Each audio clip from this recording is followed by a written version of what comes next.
Hola, ¿qué tal? Bienvenidos de vuelta a mi canal, El Círculo de la Libertad. Yo soy Juan y hoy les voy a hablar de un tema que está siendo viral en las redes y es el asunto de acto de corrupción en los altos cargos, en altas esferas del gobierno venezolano. Y hay muchos colegas cubanos que están haciendo de manera muy buena y efectiva una analogía, una comparación con estos casos de corrupción en el gobierno de Venezuela y los casos de corrupción que han existido en Cuba. Yo no voy a hacer lo mismo, yo voy a hablar de un tema que tiene que ver con esto. Y, eh, y no es la primera vez que lo hago, o sea, es algo a lo que me he dedicado a comentar desde hace muchos años, eh, hace tal vez 4 o 5 años, cuando sucedieron creo que los últimos casos estos de corrupción en altas esferas del gobierno en Cuba. Y yo siempre he pensado que sucede algo, que estas personas, y son bastantes, no voy a decir que el número es un número sin digamos, fin de casos de corrupción, de funcionarios, pero sí es un gran número de funcionarios cubanos que eh, en determinada medida coinciden en el tipo de acto, en el tipo de delito que cometen.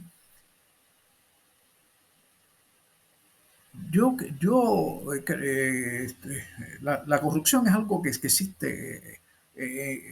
es inherente a la condición humana, o sea,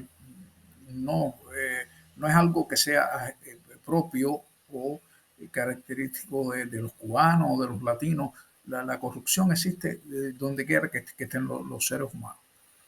El, de hecho, en la República de Cuba, y también tal vez mucho antes, no conozco, no recuerdo tal vez los casos, pero sí, en la República,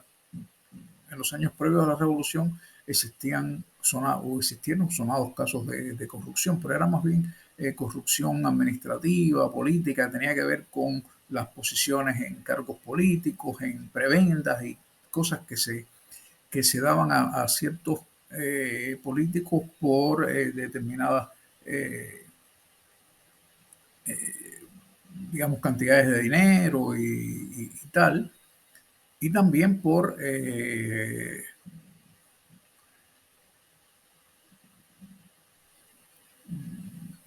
en casos de licitación, para obras públicas y tal. Eso existía en la época de la República. Al llegar este gobierno en 1959 al poder, supuestamente para terminar con aquello que existía en la época republicana, nos hemos dado cuenta de que no ha sido así y que los actos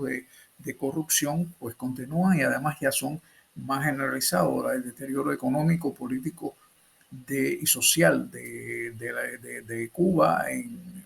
la medida en que van pasando los años de revolución ha hecho que este proceso de corrupción y de degeneración de la conducta y de la actitud humana en los cubanos se haya, digamos que, un tanto generalizado. Los casos de corrupción en las altas esferas políticas de Cuba ha sido, eh,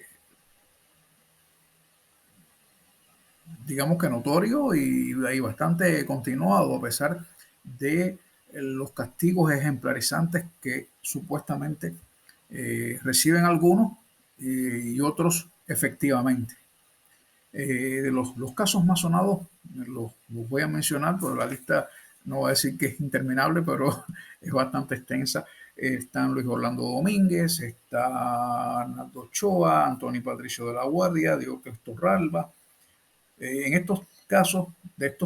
los que han visto videos de míos anteriores, sobre todo la causa número uno de 1989, me voy a volver a referir a esto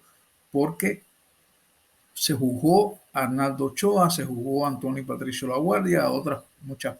funcionarios oficiales del Ministerio del Interior y funcionarios de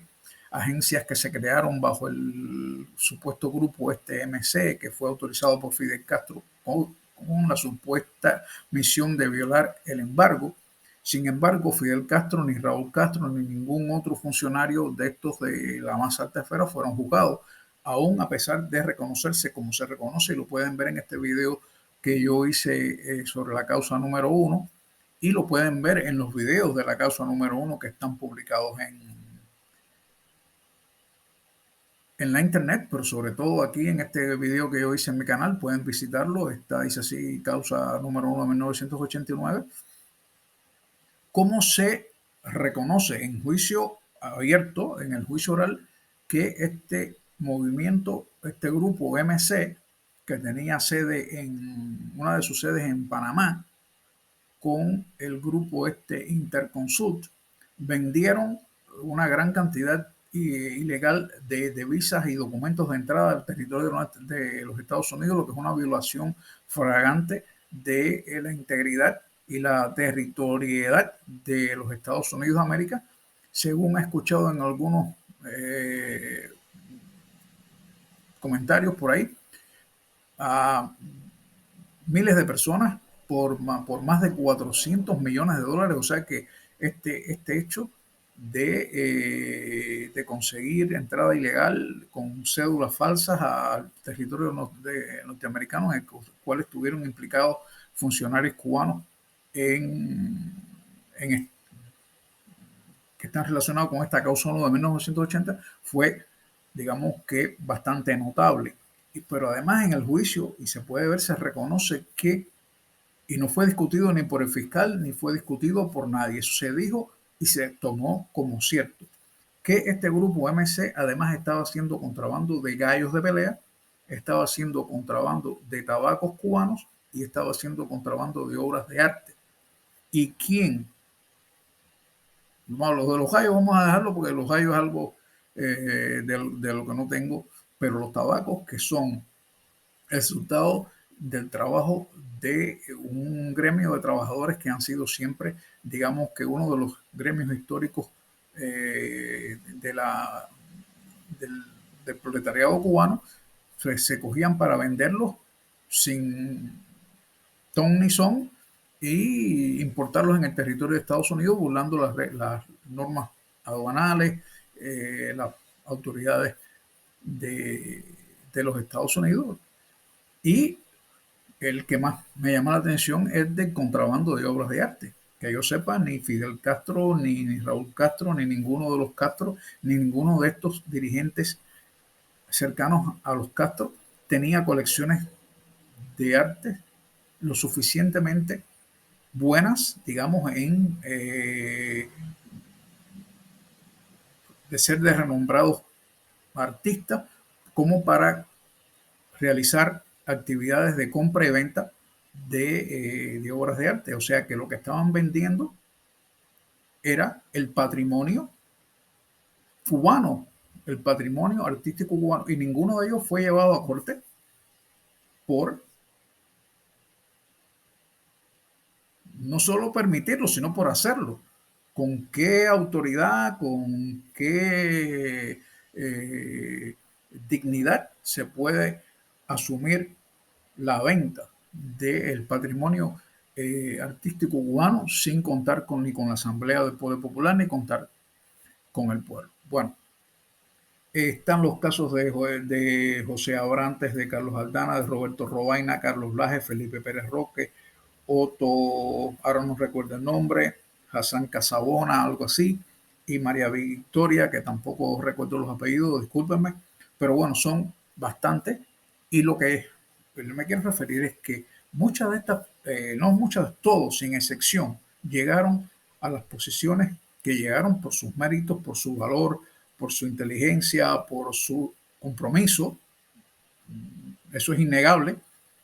y porque eran reconocidos, digamos, como personas intachables en sus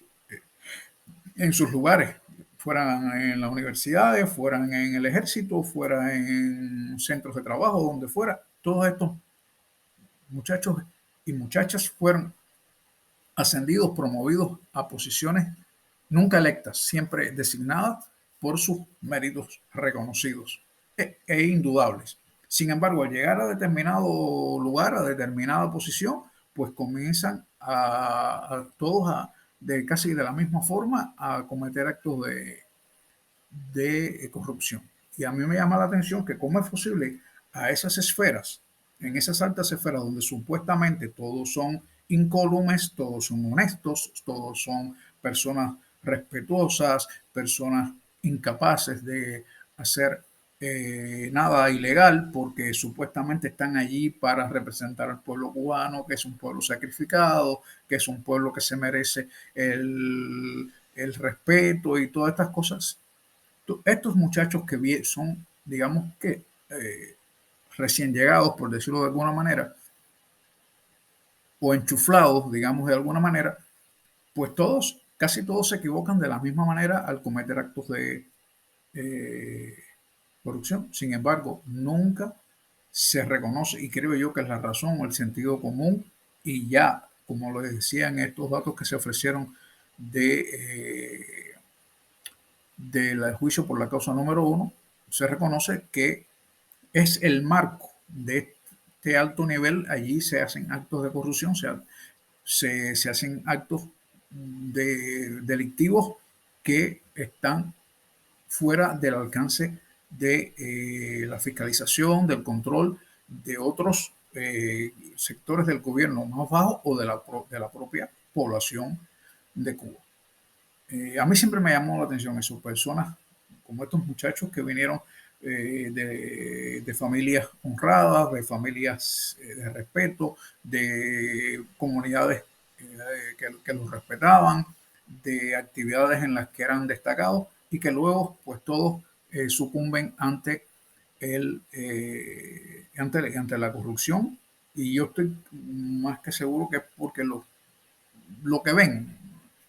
pues lo intentan hacer. Y aunque es serio, digamos que me cae aquí la broma esta de uno de los programas de la televisión cubana que decía de que aquí nadie toque nada, solo yo puedo tocar, como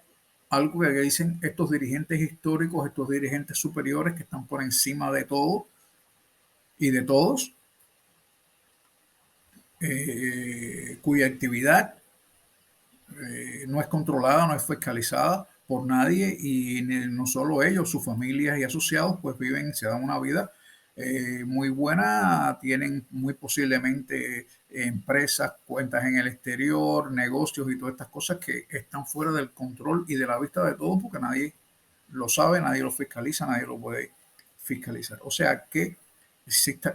existe ciertamente esta analogía entre este caso de corrupción en las altas esferas del gobierno venezolano y el gobierno de Cuba. Le doy las gracias una vez más por ver este video. Por favor, si les gusta, denle like. Los invito a suscribirse a mi canal y los espero en un nuevo video. Muchas gracias.